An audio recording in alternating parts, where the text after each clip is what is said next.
এক সময় এক ছোট্ট গ্রামে সমী নামের একটি মেয়ে বাস করত। সমীর স্বপ্ন ছিল একজন শিল্পী হওয়ার, কিন্তু তার মা পড়ত, কিন্তু তার মন কেবল ছবি পাশ দিয়ে হেঁটে যাচ্ছিল। তখন সে একটি পুরনো সাধারণ হলেও যখনই সমী সেটি দিয়ে কিছু আঁকত, সেটি জীবন্ত হয়ে উঠত, এটি উড়তে শুরু করল। সমী অবাক হয়ে গেল। সমী তার তুলিটি গোপন রাখল এবং প্রতি রাতে সে ছবি মজার দৃশ্য আঁকত এবং তাদের মুখে হাসি ফোটাত। যখন কোনো পরিবারে খাবার কম পড়ত, তার এই জাদুর কথা জানতেন না এবং গ্রামের মানুষেরও অনেক উপকার হচ্ছে।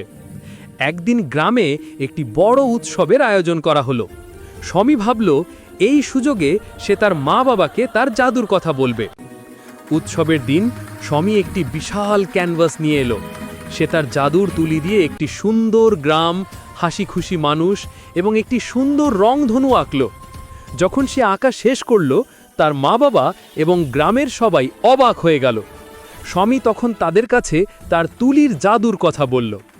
সমীর মা বাবা প্রথমে কিছুটা চিন্তিত হলেও যখন তারা দেখলেন সমীর আঁকা ছবিগুলো কত সুন্দর এবং গ্রামের মানুষের জন্য কত উপকারী, তখন তারা সমীর স্বপ্নকে সমর্থন করলেন। সমী গ্রামের একজন প্রিয় শিল্পী